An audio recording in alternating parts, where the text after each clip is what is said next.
Good morning, everyone. Before we formally start our discussion, may I call on Mr. Cyrus Manipon to lead us a prayer? Thank you very much, Mr. Cyrus Manipon. So, our topic for today is all about the philosophical basis of inclusivity and equality. So, what is this all about? But before that, let me share or read to you our objectives for today. At the end of the discussion, students will be able to define the difference of special and inclusivity education, explain what is inclusion and mainstream, answer the given questions based on what have you understand. So what is inclusivity? Do you have any idea what is this all about? So, inclusivity is the practice or policy of providing equal access to the opportunities and resources for the people who might otherwise be excluded or marginalized, such as those having physical or mental disabilities or belonging to other minority group. So, this inclusivity is a practice or a policy to provide equal access to give the students an opportunity to learn despite of their um, physical or mental disabilities. That they in this they give opportunities to a pupil or a student who is disabled, that they will not feel that they are disregarded or they are not accepted in that group because of their disability. So, what is inclusivity in special and inclusive education?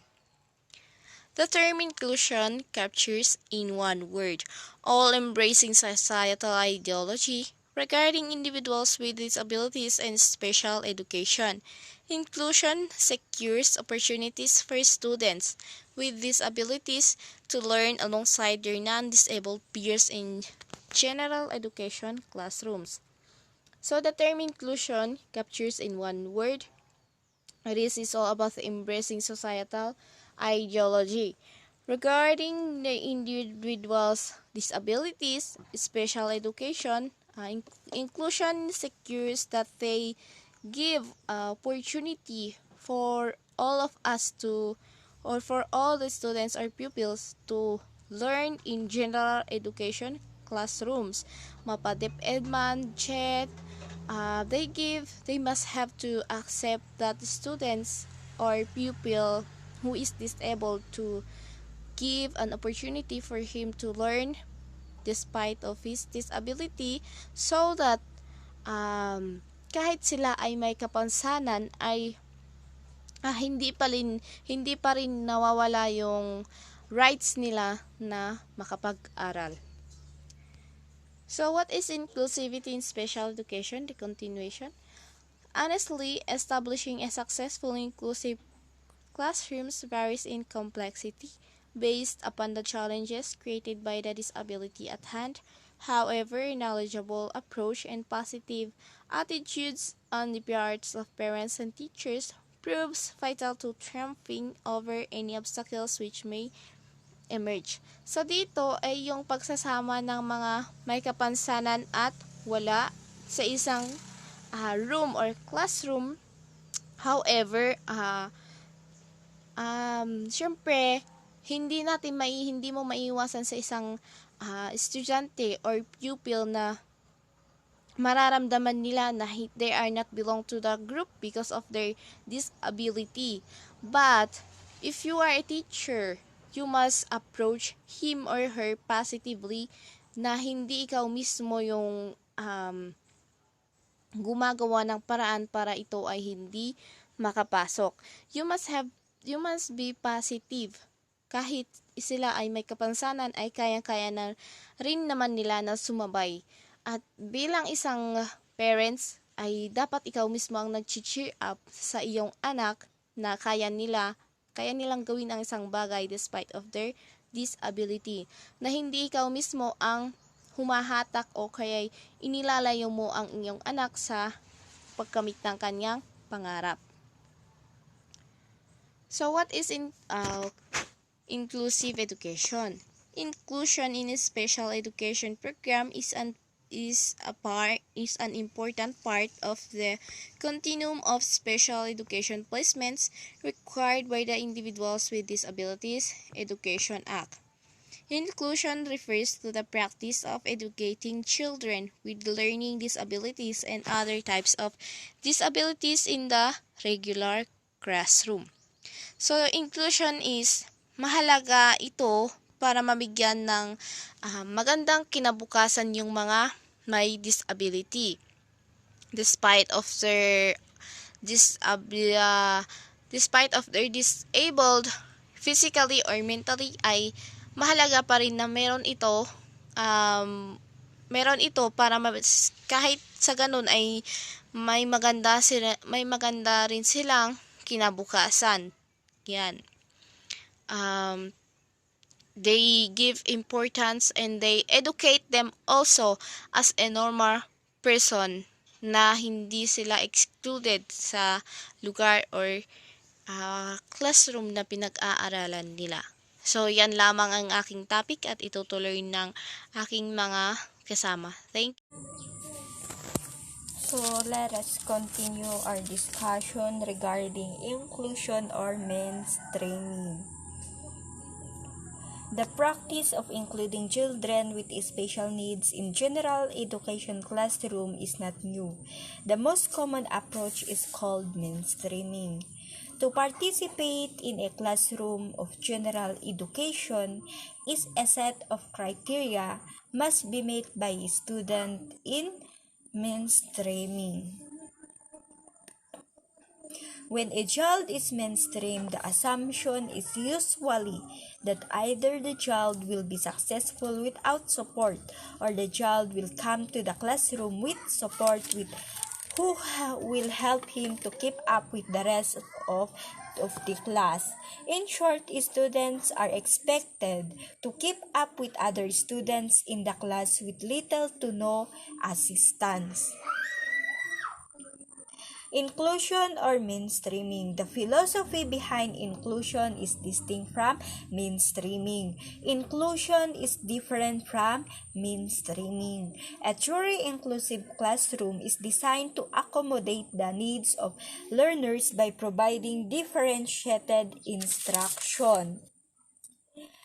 Regardless of the student's ability, it can participate in a classroom of general education.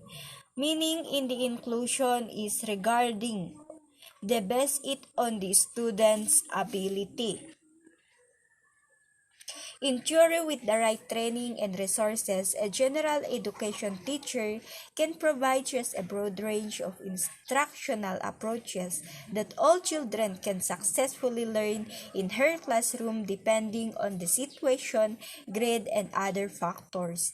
The teacher might have the support of an inclusion specialist to ensure that each child receive an individualized inclusive learning experience. Meaning in an inclusion system are general education classes in inclusion are structured to meet all the students' need. The focus on students to gain social and life skills even they don't make academic gains. To summarize the difference of mainstreaming and inclusion, let me point out 5 different of inclusion and mainstreaming. In mainstreaming, to participate in a classroom of general education, a set of criteria must be met by a student.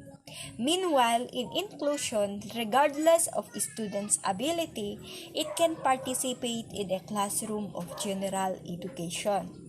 Secondly, in mainstreaming, extra support is given to some learners to fit into the normal classroom.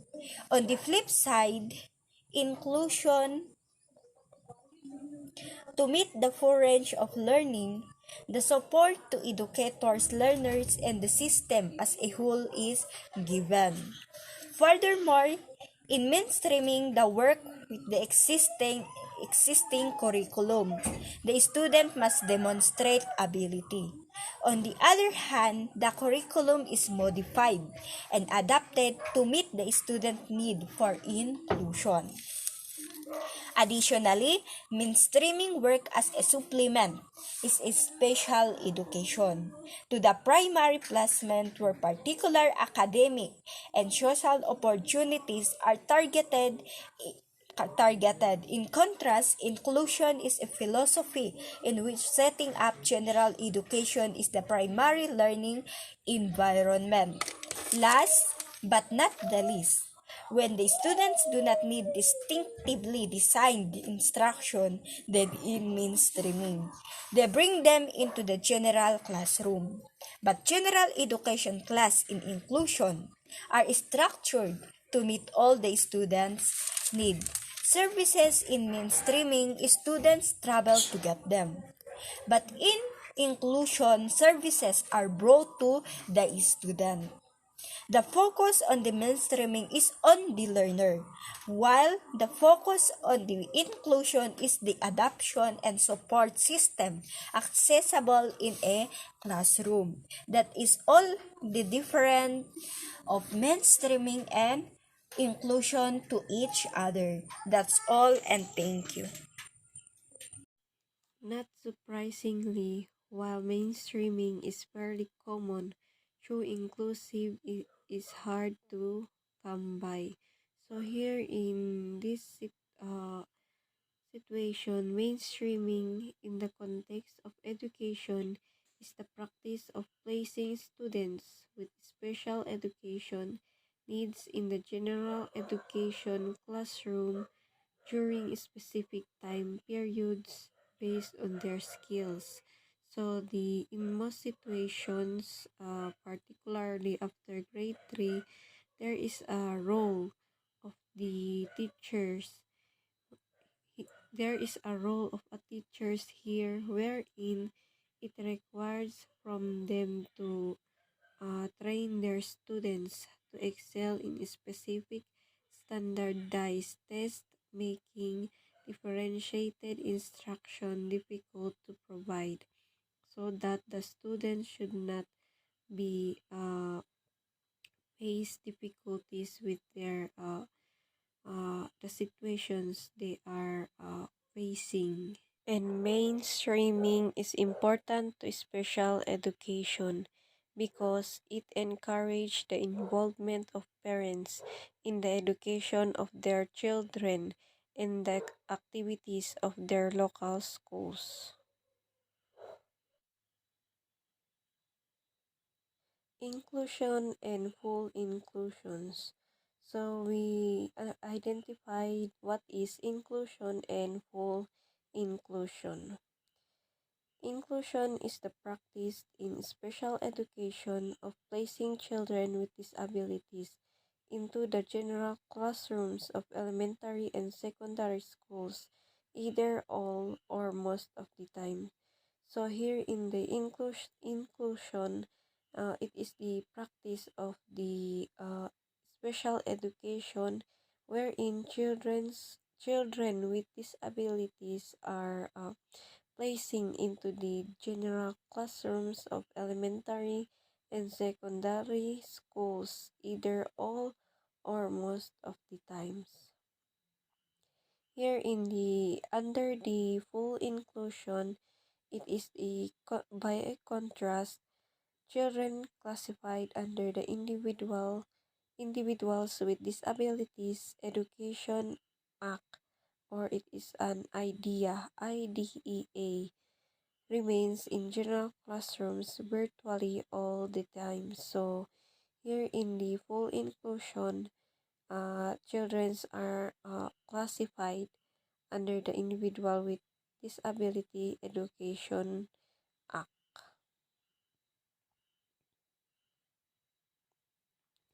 Why is it inclusivity considered as philosophical basis of inclusive education? Why is it inclusivity considered as philosophical basis of inclusive education. The reason behind this is inclusion not only allows students to gain acceptance and respect for students with disabilities. So here, students, it is not only allow for students to gain acceptance and respect for students with disabilities, but also create an atmosphere for growth of significance friendship. In an inclusive classroom, students are seen as people first. Inclusive education is not just a method of learning. For those with disability special needs, it is necessary for all students. So here in the inclusive education, it is not only a method as it says. It is not only a method of learning, but for those with special needs, but it is necessary for all students. Each individual student is unique in his or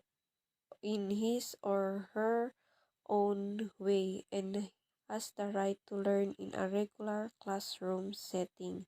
So in this in under the inclusive education, each individual students, syempre alam naman po natin that students have their own unique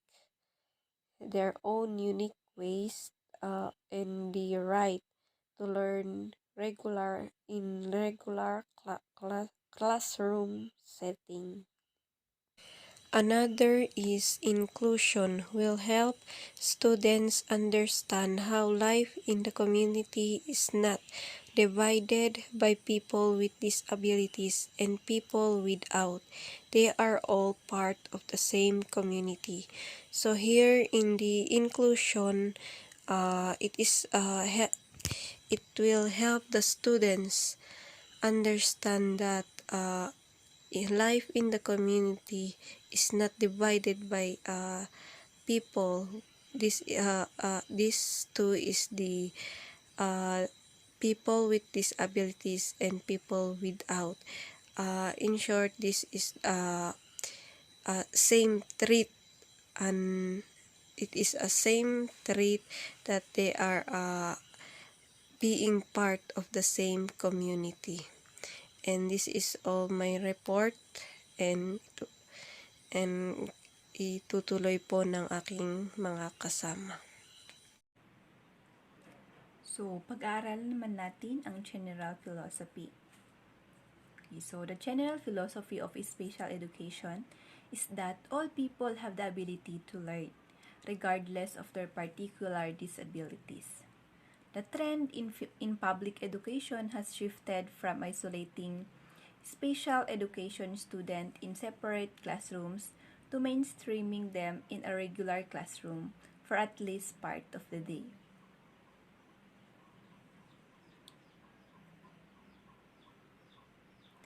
In public education, students with disabilities are first given an individual education plan or IEP. This is a program that determines what educational services they will receive. IEP also is to provide a plan to help a student meet individual outcomes or goals beyond his or her current skills. So, after this is established, some types of educational structures offered to students with disabilities include number 1, placement in the general education classroom. But during the present times, during the day meets outside the classroom with specialists for session that address their different needs. This may be speech, pathologists, psychologists, or other types of professionals. And number 2, separated from general education entirely. Placement in a school designed for special needs student only.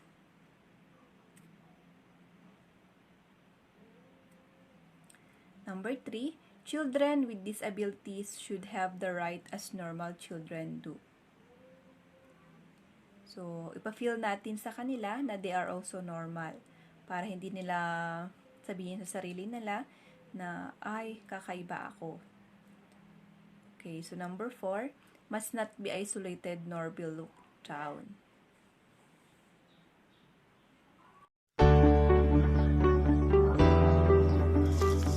We still on the philosophical basis of inclusivity, equality.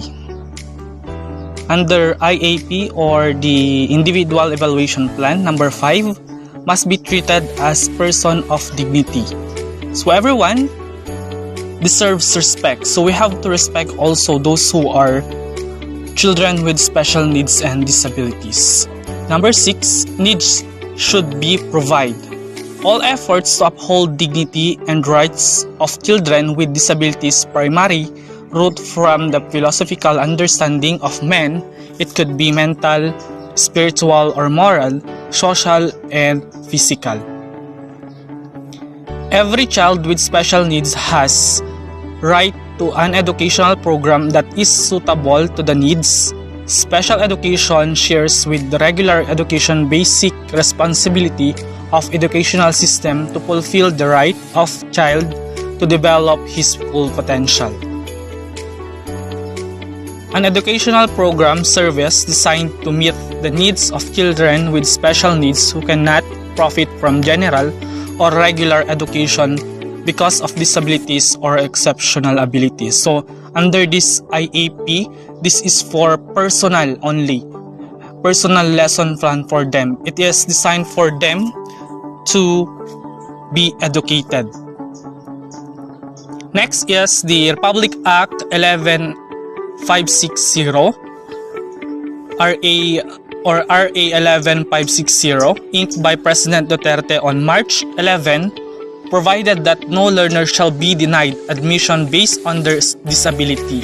The new law provides that all schools, whether public or private, shall ensure equitable access to quality education to every learner with disabilities. So in here, hindi na sila pwedeng tumanggi ng mga batang with special needs or disabilities sa kanilang school. Kung may mag-enroll, kailangan nilang tanggapin because of this Republic Act. And all existing SPED centers shall be converted to and renamed as Inclusive Learning Resource Center. So lahat ng central schools na may nag-offer ng SPED center ay kailangang baguhin yung pangalan ng Inclusive Learning Resource Center. So ano nga ba yung mga services na binibigay ng RA 11560? So under Section 6 of RA 11560, functions of an Inclusive Learning Resource Center, it provides auxiliary aids and services that are basically non-education program but which enhance the education process of child and youth with special needs. So that is on paragraph 20 of RA 11560. So what is this auxiliary aids? So number 1 here is the language and speech therapy. So dito, sa therapy ito, tinuturuan yung mga batang hindi makapagsalita ng magsalita. Tinuturuan sila dito dun sa language and speech. Next is the occupational therapy.